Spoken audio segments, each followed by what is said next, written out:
Yesterday courier private limited. Domestic international cargo உங்கள் இல்லம் தேடி வந்து கொரியர் புக்கிங் டெலிவரி செய்து தரப்படும். அது வேற சக்திகளுக்கு ஒரு சாதகமான சூழலை உருவாக்கும்னு அவர் நினைக்கிறார், அல்லது அவருக்கு பின்னால் இருக்கக்கூடியவர்கள் நினைக்கிறாங்க. அப்ப அந்த இடத்துல அவருடைய நோக்கம் என்ன, அவருடைய அரசியலுடைய பின்னணி என்னங்கிறத பேச வேண்டிய தேவை இருக்கு. அவர் எங்களை பற்றி பொய் சொல்லும் போது அது பொய் என்று சொல்ல வேண்டிய ஒரு தேவை எங்களுக்கு ஏற்படுது. இதை கூட நாங்க சொல்லக்கூடாதா? சரி, இப்ப நாகப்பட்டினத்தில் கோஸ்டல் ஏரியா மேங்க்ரோவ் காடுகள் வந்து இப்போ இல்லைன்றது 2022 ஆர்டிகல்ஸ்லாம் வந்துருக்கு. அதுதானே பேசுற ஒரு அடிஷனல் கோர்ஸா வந்து உங்களுக்கு ஹெல்ப் பண்றாரு. ஃபிஷரிஸ் மீனவர்கள் இருக்கக்கூடிய இடத்துல ஒரு ஃபிஷரிஸ் காலேஜ் கேட்கிறாரு. இதுல என்ன தப்பு இருக்குன்றீங்க? அதாவது ஏதும் ஒன்று இதுவரையிலும் செய்யப்படவில்லை என்றால், அப்படி ஒரு கட்டமைப்பு இதுவரை இல்லை என்றால் அந்த இடத்துல புதுசா ஒரு விஷயத்தை அட்ரஸ் பண்ணுவாங்க. ஆனால் இந்த அலையாத்தி காடுகளை மேம்படுத்துவதற்கு பட்ஜெட்ல மிகப்பெரிய அளவுக்கு நிதி ஒதுக்கீடு செய்யப்பட்டு அதை மேம்படுத்தக்கூடிய வேலையை அரசு செஞ்சிருக்கு. அப்போ ஒன்னு நடந்துட்டு இருக்கும் போது, ஒன்னு நடந்திருக்கும் போது அதை மறைத்து விட்டு ஒன்றுமே நடக்கவில்லைங்கிற தோற்றத்தை ஏன் கொடுக்கணும்? மீன்வள பல்கலைக்கழகம் ஜெயலலிதா அம்மையார் பேரிலேயே நாகப்பட்டினத்தில் இயங்கிட்டு இருக்குது. அது கடல்சார் பல்கலைக்கழகம் இல்லையா? மீன்வள பல்கலைக்கழகம்னா என்ன, விவசாயம் சார்ந்ததா? அது என்ன நெசவாளர் சார்ந்ததா? அது கடல் சார் ஒரு துறை தானே அது. அப்ப கடல் சார்ந்த ஒரு மீன்வள பல்கலைக்கழகம் நாகப்பட்டினத்தில் இயங்கிக்கிட்டு இருக்கு. அதை கூட நாகப்பட்டினத்திலிருந்து வெளியே அதை கொண்டு போயிடலாம், சென்னை போன்ற இடத்துக்கு கொண்டு போயிடலாங்கிற ஒரு முயற்சி நடந்த போது அது தடுத்து நிறுத்தப்பட்டு அங்கதான் அது இயங்கணும்னு சொல்லி அது தொடருது. அங்க அந்த பெயரை, ஜெயலலிதா அம்மா பெயரை அந்த பல்கலைக்கழகத்திற்கு வைப்பதற்கு ஆளுநர் அந்த அரசாணைக்கு கையெழுத்து போடாம திருப்பி அனுப்பிட்டார். அதை இந்த அரசு போராடி சட்டமன்றத்தில் அதற்கு மசோதா கொண்டு வந்து அதை வந்து திரும்ப நிறுவுவதற்கான வேலை இந்த அரசு செஞ்சிருக்குது. அது ஜெயலலிதா அம்மா பேர் தானே, போனா போதுன்னு உடல்ல. அப்ப ஏற்கனவே இங்க இருக்கிற ஒன்ன ஏன் இல்லைன்னு சொல்றீங்க? மத்திய அரசு ரயில் ஃபேக்டரி எடுத்துட்டாங்க. அதெல்லாம் 100 வருஷத்துக்கு முன்னாடி பிரிட்டிஷ் ஆட்சி காலத்தில் உள்ள பிரச்சனை. அதை இப்ப யார்கிட்ட போய் கேட்கறது? லண்டன் கவுன்சில்ல தான் முறையிடணும். முதலமைச்சர் வெளிநாடு பயணத்தை வந்து அவர் விமர்சனம் பண்ணியிருக்காரு. முதலமைச்சர் வெளிநாட்டுல முதலீடு பண்றதுக்கு தான் போயிருக்காரு, முதலீட்டை ஈர்க்க போகல அப்படிங்கிற மாதிரி முதலமைச்சருடைய குடும்பத்தின் மீதுமே வந்து தனிப்பட்ட. நான் தொடக்கத்திலே அண்ணாமலை பாணியில் அவர் போறான்னு சொன்னேன்ல, இது யாருடைய பாணி சொல்லுங்க? முதலமைச்சர் 2022 துபாய் பயணம் மேற்கொண்ட போது அண்ணாமலை கமலாலயம் வாசல்ல நின்று என்ன சொன்னாரு?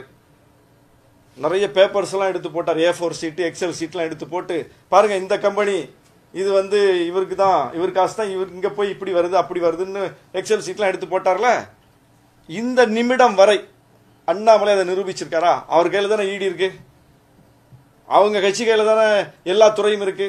இந்த நிமிடம் வரை முதலமைச்சருடைய 2022 ஆண்டு வெளிநாட்டு பயணங்கள் குறித்து பாஜக பிரஸ் கூட்டி பத்திரிகையாளர் முன்னிலையில வைத்த குற்றச்சாட்டுகளுக்கு இந்த நிமிடம் வரை பாஜக சான்றுகளோட ஒரு முடிவு சொல்லியிருக்கா? அதை நிறுவி இருக்கா? இல்ல, அது அன்னைக்கு செய்தியோட போயிடுச்சு, அவ்வளவுதான். அப்ப அன்னைக்கு பரபரப்புக்கு அந்த பயணத்தை கொச்சைப்படுத்துவதற்கு அவங்களுக்கு அன்னைக்கு தேவைப்பட்டது. அது நீங்க ஏன் சார் அந்த இதை கையில எடுக்கிறீங்க? நீங்க தான் பாஜகவுடைய கொள்கை எதிரியாச்சே, உங்களுடைய கொள்கை எதிரிங்கள பாஜக. அந்த அவதூறு அரசியல நீங்க கையில எடுக்கிறீங்க. முதலமைச்சருடைய வெளிநாட்டு பயணம் முதலீடுகளை ஈர்க்க அல்ல, முதலீடுகளை கொண்டு சேர்க்க.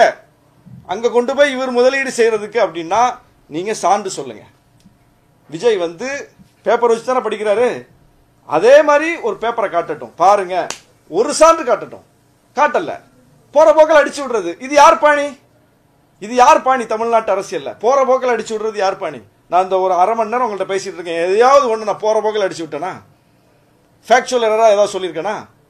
யார் மீதாவது அவதூறு பொய் சொல்லியிருக்கேனா? எங்க தலைவர் அன்றாட செய்தியாளர்கள் சந்திக்கிறார், ஒரு ஃபேக்சுவல் எரர், ஒரு தவறான தகவல், ஒரு அவதூறான செய்தி, அதெல்லாம் எங்க பாணியே கிடையாது. இந்த தமிழ்நாட்டு அரசியல்ல ஒரு காலத்துல அரசியல் கட்சிகளுடைய மேடைகள்ல பேச்சாளர்களுடைய பாணியா இருந்துச்சு. அது கூட இன்னைக்கு வந்து இந்த ஊடகங்களுடைய பெருக்கத்தால, தொழில்நுட்ப வளர்ச்சியின் காரணமாக பார்த்து பேசணும், கவனமா பேசணும்னு சொல்லி அந்த மேடைகள் கூட சீராகி வருவதை பார்க்கிறோம். அப்போ ஒரு பக்கம் ஒரு நாகரிக அரசியலை நோக்கி அரசியல் நகரும் போது நீங்க வந்து அண்ணாமலை அரசியலுக்கு, RN ரவி அரசியலுக்கு ஏன் போறீங்க? அதுதான் நான் திரும்பவும் கேட்கிறேன். இது வந்து typical RN Ravi politics, typical Annamalai politics. முதலமைச்சருடைய வெளிநாட்டு பயணங்கள் குறித்து அண்ணாமலை என்ன குரலில் பேசினாரோ இன்னைக்கு பேசுறதுக்கு அவர் இல்லை, இவர் பேசுறார். ஜூலை 19 எடப்பாடி பழனிசாமி வேளாங்கண்ணி, நாகை உள்ளிட்ட பகுதிகளுக்கு வந்து நம்பியூர் நகர் மீனவர் மீன் பிடிக்கிற பத்தி பல்வேறு குற்றச்சாட்டுகளை முன் வச்சார். பட் எடப்பாடி குற்றச்சாட்டை விட விஜய் குற்றச்சாட்டுக்கு நம்ம முக்கியத்துவம் கொடுக்கணும்னா அவர் ஒரு பொலிட்டிக்கல் ஃபோர்ஸா இருக்காருன்னு அர்த்தம். எடப்பாடியினுடைய குற்றச்சாட்டுக்கு ஏன் வந்து நாங்க இந்த அளவுக்கு பதிலடி கொடுக்கலன்னா, அவர் எந்த பிரச்சனையை சொல்றாரோ, நம்பியார் நகர்ல மீனவர்கள் ஒவ்வொருவருடைய தலையிலையும் கடன் ஏற்றப்பட்டிருக்கு. அதாவது ஒரு துறைமுகத்தை செய்கிறோம் என்று சொல்லி அதிமுக ஆட்சி காலத்துல ஒரு துறைமுகத்தை அறிவித்து நம்பியார் நகருக்கு நாங்க பண்ணி தரோம்னு சொல்லி நிதியை எப்படி கொடுத்தாங்கன்னா, ஒவ்வொரு மீனவரும் கடனா கொடுப்போம், நீங்க திருப்பி கட்டணும் அப்படின்னு சொல்லி ஒரு திட்டம். எங்கேயாவது இப்படி கேள்விப்பட்டிருக்கோமா? நம்பியார் நகர் இருக்கக்கூடிய ஒவ்வொரு மீனவர் தலையிலும் பல லட்சம் கடனை ஏற்றி வைத்து போன அரசு அதிமுக அரசு. நாங்க இப்ப நான் பட்டியல் போட்டு சொன்ன எந்த திட்டமும் மீனவர் தலையில ஏற்றப்பட்ட கடன் கிடையாது, அரசு ஒதுக்கீடு செய்து நிறைவேற்றப்பட்டிருக்கிற திட்டங்கள். அதைத்தான் நான் இப்ப பட்டியல் போட்டேன். ஆனா நம்பியார் நகர் மீனவர்கள் மீது இன்னைக்கு ஒவ்வொருவர் தலையிலும் பல லட்சங்கள் கடன் சுமை இருக்கிறதுனா திட்டத்தை கொடுத்துட்டு நீங்களே கெட்டிக்கீங்க அப்படின்னு சொல்லி கடனாக கொடுக்கப்பட்டது. இப்ப அந்த மீனவர்கள் என்ன கோரிக்கை வைக்கிறாங்கன்னா, இந்த கடனை தள்ளுபடி பண்ணுங்க, எங்களால கட்ட முடியாது அப்படின்னு கோரிக்கை வச்சிட்டு இருக்காங்க. அதை நாங்க இந்த அரசுக்கு சொல்லியிருக்கோம், முதலமைச்சர்கிட்ட நேரடியாக சொல்லியிருக்கோம். முதலமைச்சர் கடந்த மார்ச் மாதம் நாகப்பட்டினம் வந்த போது நேரடியா திடுமென அந்த பிரச்சனையை அவர் வண்டியில போகும்போது சொல்லிக்கிட்டு இருக்கோம், அப்படியா வண்டியை திருப்புங்க அப்படின்னு சொல்லி திட்டமிடாமலேயே முன்னறிவிப்பு இல்லாமலேயே அந்த ஊருக்கு வர்றோம்னு கூட சொல்லல. முதலமைச்சர் நேர போய் நம்பியார் நகர்ல நின்று அந்த மக்கள்கிட்ட கடற்கரையில் இறங்கி கேட்டார் என்ன பிரச்சனை அப்படின்னு. அந்த மக்கள் இந்த பிரச்சனையை சொன்னாங்க, இதுதான் எங்களுடைய பிரச்சனை அப்படின்னு. யாரால வந்த பிரச்சனை? எடப்பாடியால் வந்த பிரச்சனை, அதிமுக அரசால் வந்த பிரச்சனை. அதை இன்னைக்கு தீர்க்கக்கூடிய அந்த கோரிக்கையை ஏற்கக்கூடிய இடத்துல இந்த அரசு இருக்கு. கட்டாயமா செய்வோம்னு முதலமைச்சர் சொல்லியிருக்காரு, செய்யணும்னு நாங்களும் வலியுறுத்திட்டு இருக்கோம். ஒரு நல்ல முடிவு விரைவில் வரும் நம்புறோம். ஆனா இது இந்த அரசால் வந்தது இல்ல, இதை செஞ்சது எடப்பாடி. அவர் போய் மீனவர்களுக்கு எதிராக இந்த அரசு செய்தது போல ஒரு தோற்றத்தை கொடுக்கிறார். அப்ப அது அங்க மக்களுக்கு தெரியும் யார் ஆட்சியில் இது வந்துச்சுன்னு. அதை நாங்க அந்த மக்களுக்கு சொல்ல வேண்டிய தேவையில்லை எங்களுக்கு. ஆனா விஜய் வந்து சொல்றது பொய் சொல்றாரு, அதனால இதை வந்து எக்ஸ்போஸ் பண்ண வேண்டிய தேவை இருக்கு.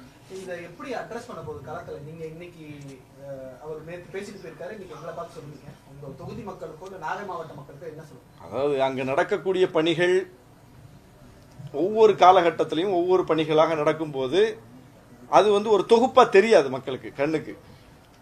திடீர்னு பார்ப்பாங்க இந்த பணி நடக்கும், அந்த பணி நடக்கும், இந்த பணி நடக்கும். ஒரு 4 ஆண்டு காலத்துல தொடர்ச்சியாக பல்வேறு கட்ட அளவில் பணிகள் நடக்கும் போது இந்த ஆட்சி காலத்துல என்னென்ன நடந்திருக்கு அப்படிங்கறத ஒரு ஃபிகரா மக்களுக்கு பார்க்க தெரியாது, பார்க்க மாட்டாங்க எப்பவுமே. அப்ப அதை சொல்லுவதற்கு ஒரு தொகுப்பு வேணும். அது இன்னைக்கு விஜயால் எங்களுக்கு வந்திருக்குதுன்னு நினைக்கிறேன். நான் விஜய் வந்து பொய்யா சொல்ல நாங்க என்னென்னலாம் செஞ்சிருக்கிறோம், என்னென்ன பணிகள் நடந்திருக்குதுன்னு ஒரு தொகுப்பா இன்னைக்கு மக்கள்கிட்ட சொல்வதற்கான ஒரு வாய்ப்பு இது. ஆனா அவர் உண்மையை பேசினா அது நல்லது, அவருக்கு நல்லது. பொய்ய பேசினா அது எங்களுக்கு நல்லது. 2026 களத்துல தாவேகாக்கும் திமுகவுக்கும் நேரடி போட்டி, வேற யாரும் களத்துல இல்ல. இத வந்து இங்க தம்பி நம்ம ராம் இருக்காரு, ராம் சங்கர், அவர் ஓராண்டுக்கு முன்னாடி ஒரு பேட்டி எடுத்தார் என்கிட்ட. அப்பவே நான் சொன்னேன், எதிர்க்கட்சி அரசியலை விஜய் தீவிரப்படுத்தினால் அதிமுக தன்னுடைய இருப்பை இழக்கும். இதுதான் டைட்டில். இப்போ திமுகவுக்கும் தாவேகாவுக்கும் போட்டின்னு விஜய் சொல்றாருன்னா அதுல யாருக்கு பிரச்சனை? அதுல திமுக கூட்டணிக்குமா பிரச்சனை இருக்கா? அவர் எந்த கட்சி அங்க வந்து காலி பண்றாரு, இதை எந்த ஒப்பீனியன் மேக்கர்ஸும் பேச மாட்டாங்க. விஜய் வருகை விசிகாவுக்கு ஆபத்து, விஜய் வருகை திமுகவுக்கு ஆபத்து. அவர் திமுக ஒண்ணு இருக்குன்னு சொல்றாரு, விஜயே சொல்லாதே நீங்க சொல்லிட்டு இருக்கீங்க.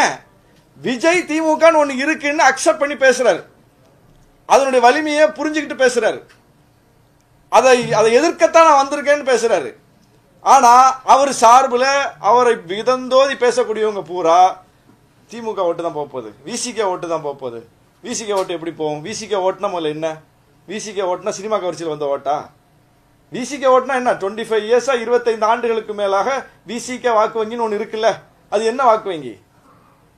அது ரசிக மனோநிலையில் வந்த வாக்கு வங்கியா? அது அம்பேத்கரியத்தை பெரியாரியத்தை சொல்லி அந்த கோட்பாட்டின் அடிப்படையில் நாங்கள் பெற்றிருக்கிற வாக்கு வங்கி. அப்ப எங்கள் வாக்கு வங்கி அவர் பெற்றுட்டு போகணும்னா எங்களை விட தீவிரமாக அம்பேத்கரியம் பேசணும், எங்களை விட தீவிரமாக பெரியாரியம் பேசணும். என்ன பெரியாரியம் பேசிட்டாரு, என்ன அம்பேத்கரியம் பேசிட்டாரு? சீமான் அவ்வளவு தூரம் பெரியாரை போட்டு கொச்சப்படுத்துறாரு. நாங்க தான் வந்து தொண்டை தண்ணி வத்த பதிலடி கொடுத்துட்டு இருக்குமே தவிர எந்த தாவேக்கா நிர்வாகி வந்து பதிலடி கொடுத்தாரு? எங்க விஜய் வந்து அதுக்கு ரியாக்ட் பண்ணாரு? பெரியார் மீது ஒரு மிகப்பெரிய அவதூற சொல்றாருல சீமான், என்ன உங்களுடைய பதிலடி? என்ன பதிலடி கிடையாது. அப்ப பெரியார் அரசியல என்ன நீங்க முன்னெடுப்பீங்க? அப்ப பெரியார் உணர்வாளர்கள் இதுல யார் பக்கம் நிப்பாங்க? இதுல விஜய் பக்கம் நிப்பாங்களா, எங்க பக்கம் நிப்பாங்களா? அம்பேத்கரிய உணர்வாளர்கள் யார் பக்கம் நிப்பாங்க? ஒரு அட்ராசிட்டி நடக்குது, ஒரு வன்கொடுமை நடக்குதுன்னா அங்க களத்துக்கு போறது யாரு?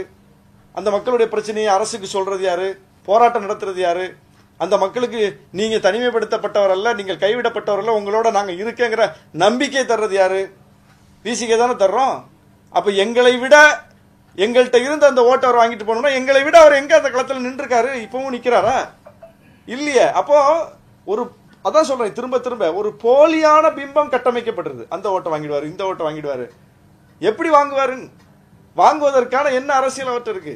அதனால அதெல்லாம் எங்களுக்கு அதை பத்தில பிரச்சனையே கிடையாது. நாங்க அவருக்கு பயந்தோ அவர் எங்க ஓட்டை வாங்கிடுவாருனோ அப்படிலாம் நாங்க வந்து பேசல. எங்கள் மீது வைக்கப்படுகிற குற்றச்சாட்டுக்கு பதில் சொல்றோம், அவ்வளவுதான். நன்றி, மிக்க நன்றி.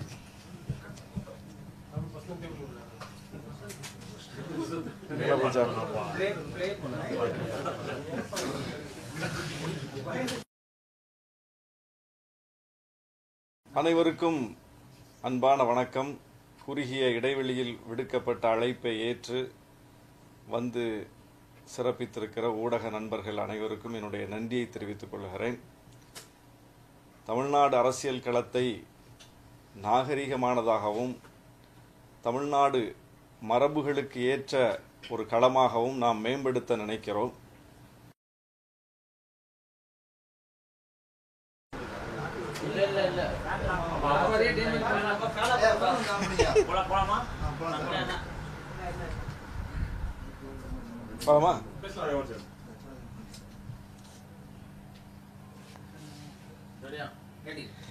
அப்ப திமுகவுக்கு மாற்று தாவேக்கா தான். திமுக வெர்சஸ் தாவேக்கா, திமுகவா தாவேக்காவா தான். அதுதான் இனி தமிழ்நாடு அரசியல்னு விஜய் பேசுறாரு, திரும்ப திரும்ப பேசுறாருன்னா அந்த இடத்துல அவர் யாரை காலி பண்றாரு? அதிமுக என்கிற கட்சியவே அவர் காலி பண்றாரு. அதிமுக என்கிற கட்சியை அதிமுக உள்ள இருந்தே பலர் காலி பண்ணிட்டாங்க. பிஜேபி தன் பங்குக்கு பாதி காலி பண்ணிருச்சு. இப்ப விஜய் வந்து திமுகவுக்கு எதிர் நான் திமுக எதிர் அரசியலை தான் கூர்மைப்படுத்துறேன்னு சொல்லுவதன் மூலம் திரும்ப திரும்ப டிஎம்கே வெர்சஸ் டிவிகே என்று அவர் பேசுவதன் மூலம் அதிமுக என்கிற ஒரு மாபெரும் கட்சி, தமிழ்நாட்டை அதிக முறை ஆண்ட கட்சி, ஜெயலலிதா எம்ஜிஆர் போன்ற மாபெரும் தலைவர்களால் வழிநடத்தப்பட்ட கட்சி, இன்னைக்கும் களத்தில் மிகவும் உயிர்ப்போடு இருக்கக்கூடிய ஒரு கட்சி. அந்த தொண்டர்கள் வந்து ரொம்ப ஆக்டிவானவங்க, ரொம்ப விசுவாசமானவங்க. அந்த சின்னத்துக்குன்னு ஒரு மிகப்பெரிய செல்வாக்கு இருக்கு. இதெல்லாம் யாருமே டிஸ்பியூட்டே பண்ண முடியாது. அப்படிப்பட்ட ஒரு கட்சி இன்னைக்கு சிதறி போயிருக்கு. ஒரு ஒழுங்கான தலைமை அமையாம ஒரு ஒருங்கிணைந்த தலைமையின் கீழே இப்ப ஓரளவுக்கு திரண்டு இருக்கிற அந்த தலைமையும் பிஜேபி முடிஞ்ச அளவுக்கு அங்க உள்ள வச்சு ஆட்களை எடுத்து அதை டிஸ்மேண்டில் பண்ணிட்டு இருக்கு. இப்போ கொஞ்சம் மிஞ்சி இருக்கிறதையும் விஜய் வந்து என்ன சொல்றாருன்னா, இப்ப மிஞ்சி இருக்கிறது எப்படி? திமுக எதிர்ப்புல தானே மிஞ்சி இருக்குது. திமுக வெர்சஸ் அதிமுக என்கிற அந்த எதிர் அரசியல்ல தான் எடப்பாடி தலைமையில ஒரு 20 விழுக்காடு வாக்கு என்கிற அளவுக்கு அது மிஞ்சி இருக்கு. இப்போ திமுக எதிர் அரசியலை விஜய் கூர்மைப்படுத்த எந்த கட்சிக்கு ஆபத்து? எந்த கட்சியினுடைய இருப்பு கேள்விக்குறியாகும்? எந்த கட்சி திமுகவுக்கு எதிர் என்று முன்னிறுத்தப்படும்? அப்போ ஏற்கனவே இருக்கக்கூடிய அதிமுக தான் தன்னுடைய இருப்பை இழக்கும். அப்போ ஒப்பீனியன் மேக்கர்ஸ் இப்படி பேசுங்க. விஜய் வருகையால் அதிமுகவுக்கு ஆபத்துன்னு பேசுங்க. விஜய் வருகையால் அதிமுக செல்வாக்கு இழக்கும்னு பேசுங்க. விஜய் வருகையால் அதிமுக தன்னுடைய தன்மை இழக்கும்னு பேசுங்க. அதுதானே சரியா இருக்கும். ஆனா அவங்களுக்கு உண்மை தெரியுது. விஜய்னு ஒருத்தர் எமர்ஜானா, டிவிகே எமர்ஜானா, டிஎம்கேக்கு எதிராக எமர்ஜானா, அது டிஎம்கேக்கு எதிராக ஏற்கனவே எமர்ஜா இருந்த ஒரு கட்சியைத்தான் காலி பண்ணும் அப்படிங்கிறது நல்லா தெரிஞ்சுமே இங்க வந்து வேற ஒரு கருத்தை, ஒரு கட்டமைப்பை ஏற்படுத்திக்கிட்டே இருக்காங்க. அது வந்து காலம் அதை உணர்த்தும். முதல்ல விஜய் வந்து தேர்தலில் போட்டியிடட்டும். முதல்ல அதுவே அதிமுக இடத்தையே அவர் பிடிப்பாராங்கிறதும் தேர்தல் என்னதான் தெரியும்.